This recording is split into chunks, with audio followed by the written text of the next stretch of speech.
Supreme court ने एक ऐतिहासिक फैसला सुनाया है, देखिए इस रिपोर्ट में। बुढ़ापे में माता पिता को ठुकराने वाली संतान और बच्चों के लिए वो वक्त आ गया है कि वो अपना रवैया बदल ले, वरना बिगड़ जाएगा काम। सुप्रीम कोर्ट के एक आदेश ने पूरे देश के बुजुर्गों के लिए ऐतिहासिक फैसला सुनाया है। इस फैसले के बाद देश भर के सीनियर सिटीजन को बड़ी राहत मिली है और उम्मीद की जा रही है कि अब बुजुर्गों को अपनी ज़िंदगी के बारे में परेशान नहीं होना पड़ेगा। साथ ही ऐसे बच्चे जो बुजुर्ग माँ बाप को ठुकरा देते हैं, उन्हें अब अपना रवैया सुधारना पड़ेगा। दरअसल बुजुर्ग माता पिता से प्रॉपर्टी अपने नाम कराने या कोई गिफ्ट हासिल करने के बाद उन्हें यूं ही छोड़ देने वाले बच्चों के लिए सावधान होने का वक्त आ गया है। सुप्रीम कोर्ट ने इसको लेकर ऐतिहासिक फैसला दिया है। माता पिता से संपत्ति या फिर गिफ्ट लेने के बाद उन्हें ठुकराने वालों को बड़ी कीमत चुकानी होगी। ऐसे बच्चों को प्रॉपर्टी या गिफ्ट या फिर दोनों ही लौटाने होंगे। सुप्रीम कोर्ट के इस फैसले से पूरी तरह से स्पष्ट हो गया है कि बुजुर्ग माता पिता का भरण पोषण हर हाल में करना ही होगा। उन्हें उनके हाल पर छोड़ देना काफ़ी महंगा पड़ने वाला है। सुप्रीम कोर्ट ने अपने फैसले पर स्पष्ट तौर से कहा है कि अगर बच्चे माता पिता की देखभाल करने में विफल रहते हैं तो माता पिता ने उनको जो प्रॉपर्टी और गिफ्ट दिए हैं वो welfare of the parents and senior citizen act के तहत रद्द किए जा सकते हैं।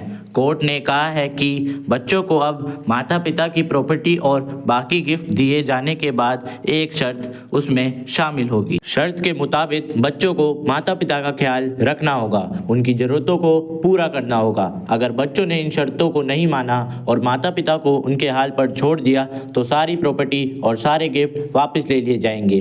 प्रॉपर्टी का ट्रांसफ़र शून्य घोषित कर दिया जाएगा। कोर्ट ने कहा कि यह अधिनियम एक फायदेमंद कानून है जिसका मकसद एक वरिष्ठ नागरिकों के सामने आने वाली चुनौतियों को देखते हुए उनके अधिकारों को सुरक्षित करना है। साथ ही ऐसे केस में संपत्ति ट्रांसफर या धोखाधड़ी या जबरदस्ती या अनुचित प्रभाव के तहत किया माना जाएगा। दरअसल जस्टिस सीटी रवि कुमार और जस्टिस संजय करोल की खंडपीठ एक मां के द्वारा दायर अपील पर फैसला कर रही थी, जिसमें 2019 में अपने बेटे के पक्ष में निष्पादित गिफ्ट डीड रद्द करने की मांग की गई थी। मां ने शिकायत की कि उसका बेटा देखभाल नहीं कर रहा है, इसलिए अधिनियम की धारा 23 के अनुसार गिफ्ट डीड रद्द करने योग्य है, क्योंकि डीड में भरण पोषण प्रदान करने की शर्त रखी गई थी। आपको बता दें, संतानों से सताए जा रहे बुजुर्गों के लिए तो 2007 में अलग से कानून बनाया गया है, the maintenance and welfare of parents and senior citizen act.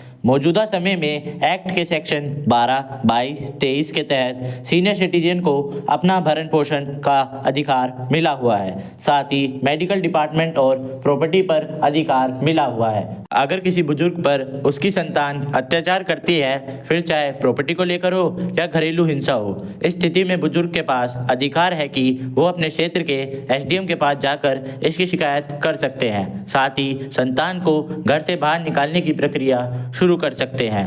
अगर संतान अपने बुजुर्ग माता पिता की देखभाल नहीं कर सकती तो वो इस कानून के तहत अपने क्षेत्र के एसडीएम के पास जाकर शिकायत कर सकते हैं। Maintenance and welfare of parents and senior citizen act के सेक्शन 12 के तहत बुजुर्ग अपने बच्चों से भरण पोषण का हकदार है।